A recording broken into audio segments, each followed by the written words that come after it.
All right, this time you're going to spend with me today is a pivotal time. This is need versus interest.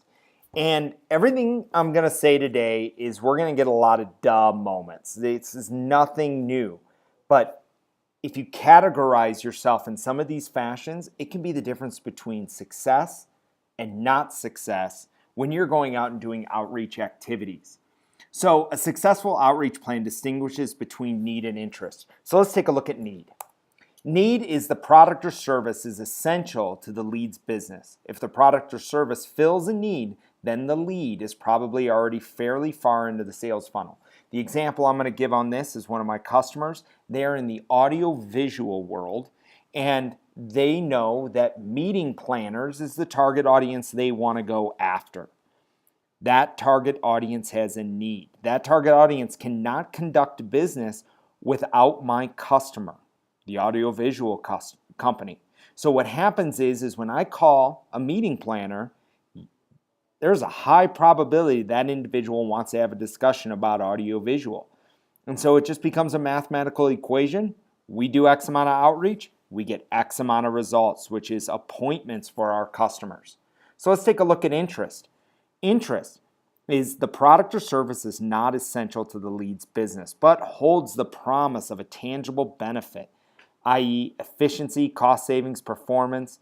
And if a product or service competes more on interest, then the sales cycle will be longer since the lead is starting at the very top of the sales funnel.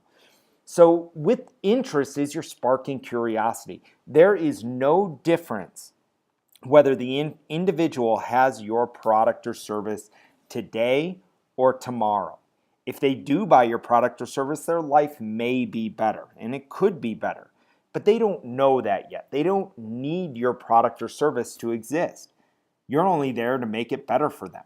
And so if your product is more on that side, on the interest category, think about what offer you're going to give them. So there's 3 levels of need and there's 3 levels of interest.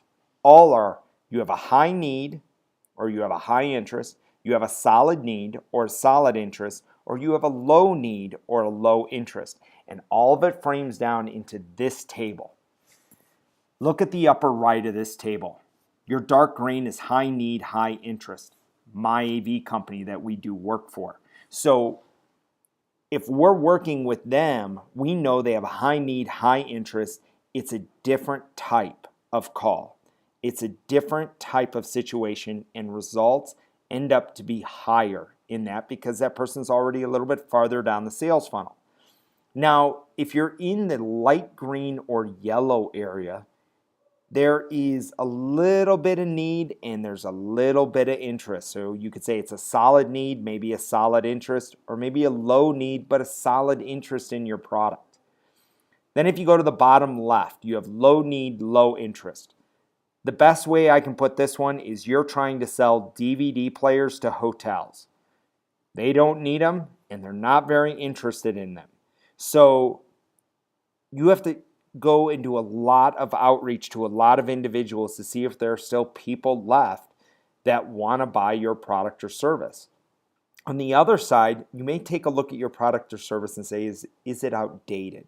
Do we need to update our product or service, or should we get into a completely different market?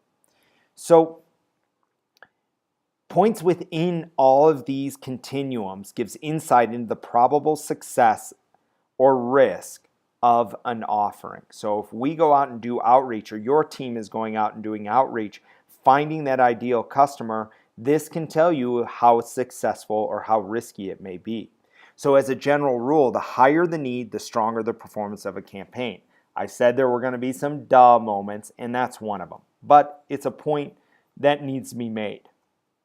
Independently, either high need or high interest can generate a strong and solid campaign performance. Whether you're going out and doing your outreach or you're having us do your outreach for you and setting those appointments, this can be some of those success factors. A combination of low need and low interest has a strong possibility of poor campaign performance, and you should really take a look at your total sales cycle and who you're offering this to see if it has a need or an interest for those individuals.